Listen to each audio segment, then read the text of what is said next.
So, eto na nga, mga sangkay, nagkakalabasan na po ng mga matitinding baho.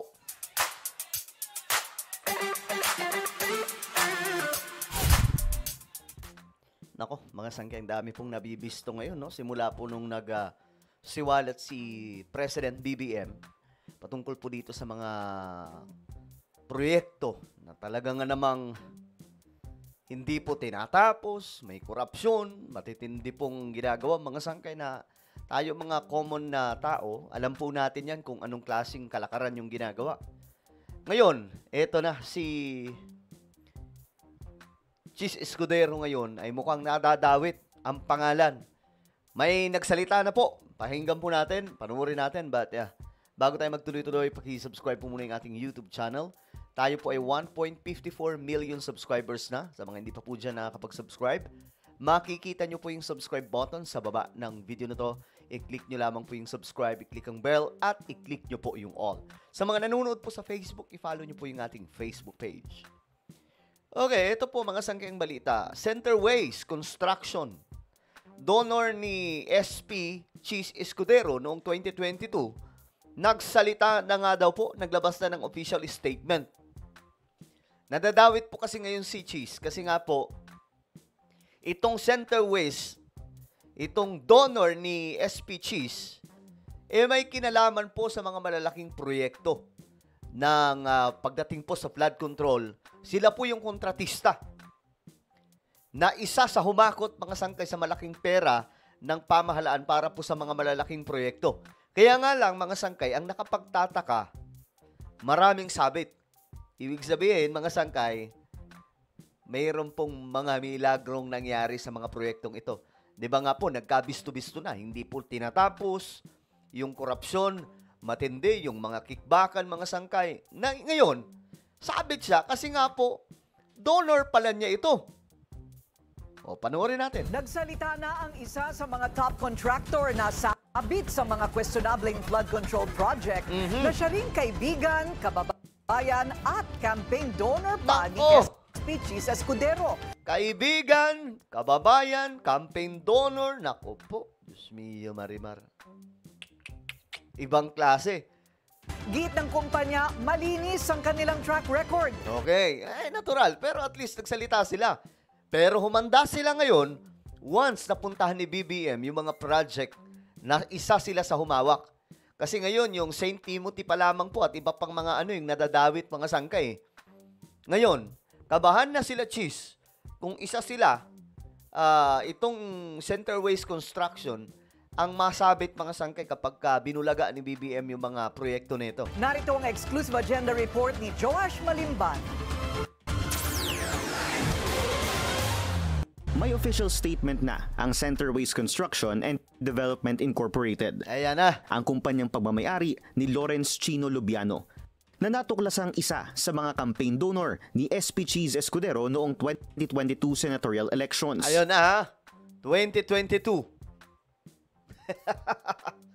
Nagkakabistuhan na mga kababayan. Ang donation ni Lubiano umabot sa tumataginting na 30 million pesos. Sa tingin nyo ba hindi magbabawi yan? 30 million. Ano ang kapalit niyan? Sa tingin nyo walang kapalit yan? Wala namang problema sa mga donor, mga sangkay pagdating sa eleksyon. Ang problema lang, kapag ikaw na donor, sumabit ka na sa mga proyekto. May conflict of interest na po ito, mga sangkay, no? Sa pahayag ng kumpanya, sinabi nitong pasado sila lagi sa standards at specifications na required ng gobyerno. Never din daw silang humarap sa kahit na anong reklamo o kaso patungkol sa mga proyektong kanilang hinahawakan. Oh, wala, malinis daw. Malinis daw, sabi po dito ng Centerways Construction. Pero ito, pakinggan natin. Matagal na rin daw suportado ni Lubiano si Escudero dahil sa track record nito sa public service. Pero base sa pag-fact check ng Billionaire News Channel, ayan na, eto na. Siyempre, buti nga, marami na pong tagapagbalita ngayon. 'Di ba? Hindi na lamang po tayo umaasa sa ABS-CBN, News 5, o di kaya GMA. Ngayon marami na Ito, nagkaroon po ng research itong Bilyonaryo News Channel. Tila hindi totoo na never naharap sa kahit na anong kontrobersya ang kumpanya. Ayan na ha.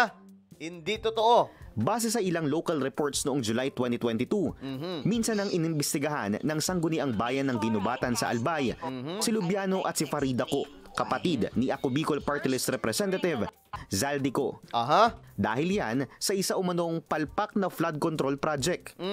Pero base sa sumbong sa Pangulo.ph, ayan na. may dalawa pang proyektong nahawakan sina Lubiano at Co sa Ginubatan. Ayan na, mga sangkay. Pag chinek yan ni PBBM, yari sila dyan. Isa na may target completion date na November 25, 2022 at nagkakahalaga ng halos 49.5 million pesos. Grabe, ayan o. Madali na lang ma-check to kasi meron na pong website. Ito po yung website, mga sangkay o.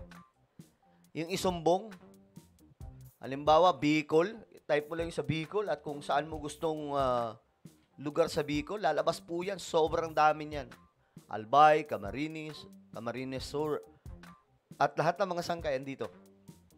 Pwede nyong specific i-type nyo dyan kung anong lokasyon. At isa na may target completion date na June 20, 2023 na nagkakahalaga naman ng halos 99 million pesos. Grabe. Sa kabuuan, mayroong mahigit 80 flood control projects na awarded sa Centerways Construction and Development Incorporated at may pinagsama-samang halaga na 5.1 billion pesos. Sinabi pa po ni Cheese Escudero yan na kung tutuusin, maliit lamang daw po yung kanila. Pero, tingnan nyo guys, maliit ba yung 5 billion?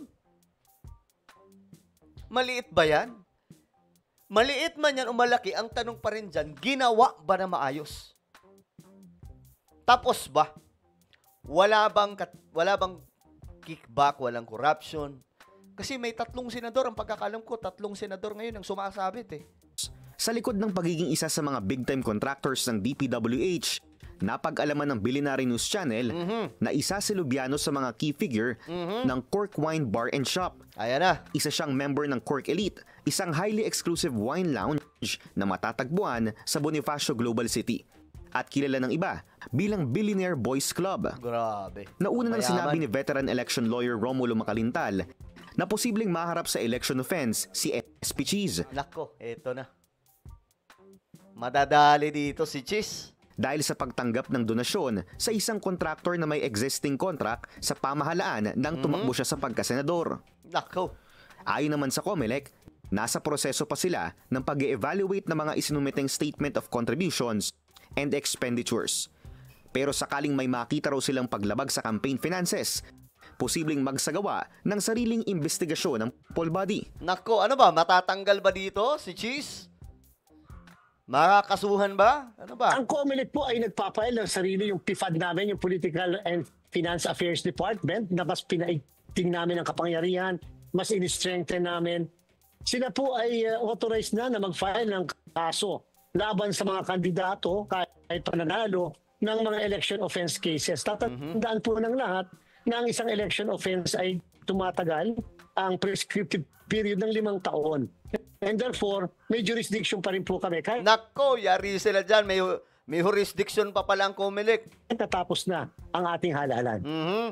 Sakaling mapatunayan na may paglabag sa campaign finance regulations ng COMELEC, Eto na, ano kaya mangyayari kay Cheese? maaaring humarap ang isang kandidato sa isang election offense Nako. na may parusang 1 hanggang 6 na taong pagkakakulong. Nako. Ano yun, makukulong si Cheese? Sinubukan naming hingan muli ng statement si Lubiano at ang Centerways Construction and Development, pero hindi pa ito sumasagot sa aming mensahe. Para sa agenda, Yun lang. Well, ano po ang inyong opinion? Just comment down below, pambira. Meron po tayong YouTube channel, Sangkay Revelation. Hanapin nyo po ito ngayon sa YouTube. Kapag nakita nyo na, i-click nyo po yung subscribe, i-click ang bell, at i-click nyo po yung all. Ako na po ay magpapaalam. Mag-iingat pong lahat. God bless everyone.